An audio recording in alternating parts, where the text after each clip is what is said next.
क्या है मोदी की उस मीटिंग का सच जहां ना कैमरा था ना ही उसका कोई वीडियो बना? जो नेता मोदी को गाली देते हैं वो इस सच को क्यों नहीं देखते, आज हम आपको दिखाएंगे। कौन है असली नरेंद्र मोदी, हम आपको बताएंगे। मोदी की असली हकीकत की कहानी सुनाएंगे। कौन है असली नरेंद्र दामोदर दास मोदी, जो मंदिर में जाकर माथा टेकते हैं, जो बॉर्डर पर सेना के साथ हाथ मिलाते हैं, वो जो ताबड़तोड़ रैलियां करके बीजेपी को जिताते हैं, वो जो लाल किले से देश के दुश्मनों को ललकारते हैं, या फिर जो ग्लोबल समिट में दुनिया के बड़े से बड़े नेताओं से आंख में आंख डालकर बात करते हैं, वो कौन है असली नरेंद्र मोदी?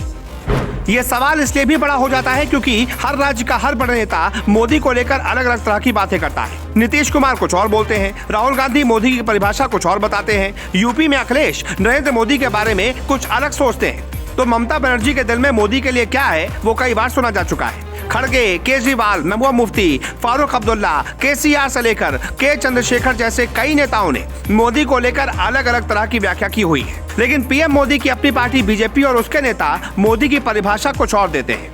कई नेता इस तरह के आरोप लगाते हैं कि मोदी किसी की नहीं सुनते, मोदी अपनी मर्जी का काम करते हैं। लेकिन विपक्ष जिस तरह के आरोप मोदी पर लगाते हैं, अब यहाँ पर सवाल खड़ा होता है कि क्या वास्तव में मोदी किसी की नहीं सुनते? क्या वास्तव में मोदी मिलकर काम नहीं करते? क्योंकि जो सच है आज हम आपको बताने वाले हैं।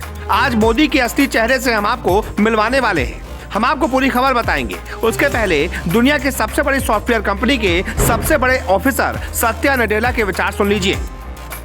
नडेला ने कहा कि भारत डिजिटल तकनीक, आर्टिफिशियल इंटेलिजेंस, इकोनॉमी में दुनिया के लिए अहम योगदान दे सकता है। नडेला ने कहा कि अब भारत बदल रहा है, लिहाजा माइक्रोसॉफ्ट अब भारत में ही अपने प्रोडक्ट्स बनाएगा और बड़ा निवेश भी करेगा।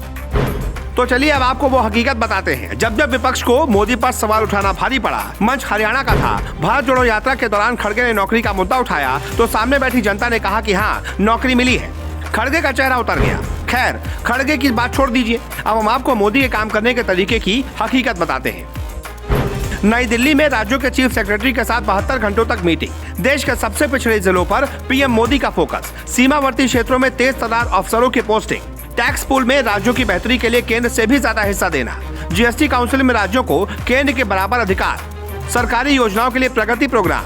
राज्यों के डीजीपी और आईजी के साथ अलग में बैठक। राज्यों के गृह मंत्रियों के साथ पीएम मोदी का चिंतन शिविर। पूर्वोत्तर के राज्यों को मुख्य धारा में लाने के लिए नॉर्थ ईस्टर्न काउंसिल की बैठक। भारत का मान बढ़ाने और G20 समिट को सफल बनाने के लिए सभी दलों की बैठक। उसके बाद भी कुछ तस्वीरें गवाह हैं जब सभी दलों की बैठक के दौरान सभी दलों के नेता पीएम मोदी से मिले थे।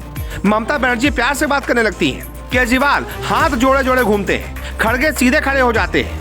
जो विपक्ष मोदी पर मनमर्जी करने का आरोप लगाता है, वो मोदी अहम मुद्दों पर सभी दलों को साथ लेकर चलने की कोशिश करते हैं। और अब दिल्ली में चीफ सेक्रेटरी की बैठक बुलाकर मोदी ने यही काम किया है।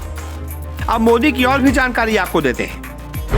मोदी को कैमरे पर तो आपने हजारों बार देखा होगा, लेकिन मोदी के ऑफिस में कोई कैमरा नहीं है। मोदी की बैठक में कोई कैमरा नहीं होता। पीएम की बैठक के बारे में केवल वो जानता है जो उसमें शामिल होता है। मोदी जो करते हैं उससे विरोधियों को भी फायदा होता है। लेकिन यही विरोधी जब चुनाव के मैदान पर होते हैं तो मोदी को जमकर गालियां देते हैं, जमकर सियासी जहर उगलते हैं। मुंह में राम बगल में छुरा वाला मुहावरा आपने सुना होगा। उसे सच करने का काम आरजेडी के नेता जगदानंद सिंह तिवारी ने कर दिया। आरजेडी का कहना है कि राम अब गरीबों के लिए नहीं बचे, वो पत्थरों में कैद होकर रह जाएंगे। लेकिन इसका भी सच जान लीजिए, कोर्ट के ऑर्डर से राम मंदिर का रास्ता साफ हो गया है। उसके बाद मोदी की मेहनत से काम तेजी से हो रहा है। जिस राम मंदिर का हिंदुओं ने 500 सालों तक इंतजार किया, आज मोदी विरोधी उस राम मंदिर का कैलेंडर देख रहे हैं। साल 2024 में राम मंदिर बनकर तैयार हो जाएगा। जो राम को गाली देते थे, आज उनको डर है कि राम मंदिर का फायदा मोदी को होगा। न राम बदलेंगे, न मोदी की राम के लिए भक्ति बदलेगी। बदलेगा तो बस विपक्ष के नेताओं का मन। आखिर में चलते चलते मुरारी बाबू की कहानी बता देते हैं, जिसके बाद मोदी की राम भक्ति को समझना आसान हो जाएगा। मुरारी बाबू कहते हैं कि जब मोदी सक्रिय राजनीति में नहीं थे और मोदी हिमाचल प्रदेश के प्रभारी हुआ करते थे, तब एक बार हरियाणा में कथा के वक्त मुलाकात हुई थी। बाबू कहते हैं कि मोदी वक्त मिलने पर राम कथा को सुनने के लिए आया करते थे। तो इस बात से अंदाजा लगाया जा सकता है कि मोदी आज केवल दिखावे के लिए राम भक्ति नहीं कर रहे, बल्कि दशकों से मोदी के मन में राम बसते हैं। आपका इस खास रिपोर्ट पर क्या कहना है और क्या हमारी इस रिपोर्ट को सुनकर आपको असली मोदी के दर्शन हो पाए? कमेंट करके अपनी राय जरूर दें और इस वीडियो को ज्यादा से ज्यादा शेयर करें।